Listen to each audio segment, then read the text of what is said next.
Hello, YouTube. Well, I have a request to show how the mechanism for the markers on my 56 planter work. So Miller Farm Incorporated, this one's for you. First of all, I have to apologize. I can't give an actual demonstration because my 56 planter here, and if you can see behind it, my number 10 grain drill, they live in my barn here when it's not planting season. And in order to get the planter in the barn, I have to take the markers off, which is not a big deal. It's just 3 bolts and a cotter keeper side, so it's not a difficult job. But anyway, this chain attaches to the markers. There's the little thing on the side where you can adjust, change lengths, adjust length of the chain. And on this planter, all the magic happens right in here in this little mechanism.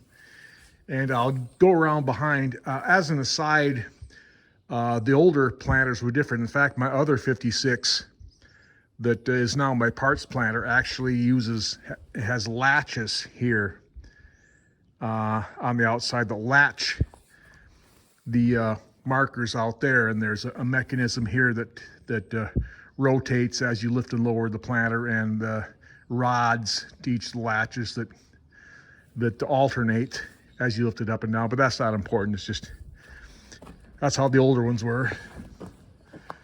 And we'll see if I can get back here without hurting myself.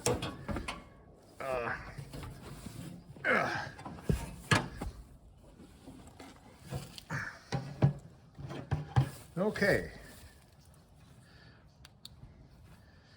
Now, there are 2 steel balls that are attached to this chain with, I think they're with roll pins.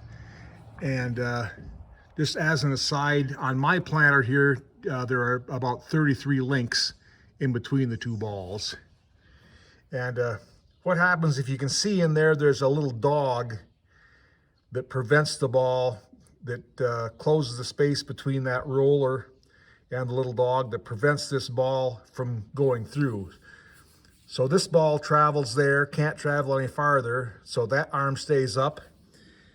And when you let the planter down, this ball can travel through there and out and lets this arm down. And when you pick the planter back up, then of course this rod comes back, takes the slack out of the chain, so the ball travels. Let's see if I can put my flashlight here so I can get some light on the thing. So the ball travels through here, but when it comes through here, there's this little rubber flapper. The rubber flapper, it pulls that back, and the little dog switches to this side. So when you let the planter down again, this ball can travel through there, out that direction, and let that arm go. Let that arm go down. So then the next time you pick the planter up, the ball comes through here, around there, flips this back around, and so then the next time you let the planter down, the ball goes through there and lets that side down again. That's how it alternates. This is a pretty simple setup. Just as an aside, on my planter, this rubber piece was broke. It was brittle from being old. And I sort of cobbled on a piece of an old mud flap in here. It worked just fine. I need to refine it a little bit though. But anyway, like I said, I apologize. I can't give an actual demonstration because the lift arms are off here. But I hope that helps to explain it a little bit.